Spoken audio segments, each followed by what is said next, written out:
Dahil sa lumalalang kondisyon ngayon ng ama nitong si Gabo ay wala siyang nagawa kundi tanggapin ang alok sa kanya nitong si Papang kapalit ng malaking halaga at ngayon ay makakaharap niya ang mga taong makapangyarihan at naghahasik ng kasamaan sa lipunan, lalong-lalo na itong si Tigre na nais nitong si Papang na madala ito sa kanyang harapan, patay man o buhay. Napaliwanagan ng gusto itong si Gabo nitong si Tatang, ngunit ganun pa man ay nagalit itong si Gabo dahil sa ginawang pagpapahirap sa kanya na halos ay paslangin na siya, na ayon naman dito kay Papang, ginawa nila ang bagay na yon dahil bahagi yun ng proseso para hindi magkamali itong si Papang na makakuha ng taong katulad nitong si Gabo. Ngunit sa kabila ng pagpapaliwanag nitong si Papang ay hindi niya pa rin napapayag itong si Gabo at sinabi niya rito na iisipan niya muna. Ngunit pagbalik nitong si Gabo sa kanilang lugar ay sumalubong sa kanya ang kritikal na kondisyon ng kanyang ama na ngayon ang kinakasama nitong si Rudy ay wala ng tigil sa pag-iyak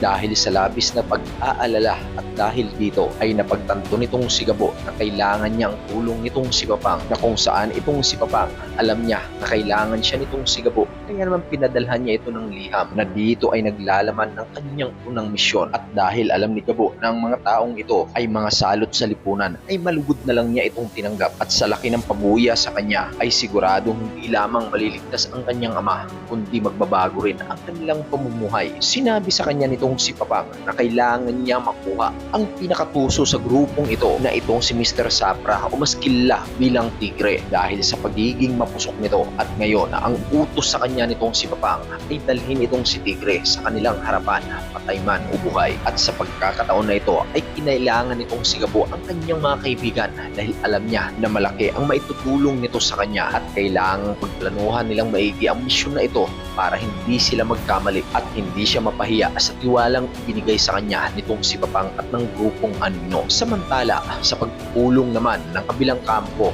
sa pangunguna nitong si Samantha kasama ng kanilang bisita ay minatamata nga itong si Samantha ng babaeng walang tiwala sa kanya, ngunit desidido itong si Samantha na ipahiya ang babaeng ito at pamukha sa kanya na nagkamali ito ng tansya sa kanyang pagkatao, lalong-lalo na sa kanyang kakayahan. Kaya naman ayon kay Samantha, gagawin niya ang lahat para lamang mahuli ang taong ito. Ngunit ang malaking katanungan ngayon, ito nga bang si Gabo ay magiging sagabal sa mga plano nitong si Samantha? Kung isa ka sa mga nagnanais na sana nga ay magtagumpay itong si Gabo sa kanyang unang misyon para mailigtas na rin ang buhay ng kanyang ama, ay pakilike mo ang ating video. At kung bago ka pa lang sa aking YouTube channel, naway samahan mo na rin ang subscribe at i-hit mo na rin ang ating notification bell para lagi kang nauuna sa mga pinakasariwang kaganapan sa teleseryeng ito. Maraming salamat po sa inyong panonood.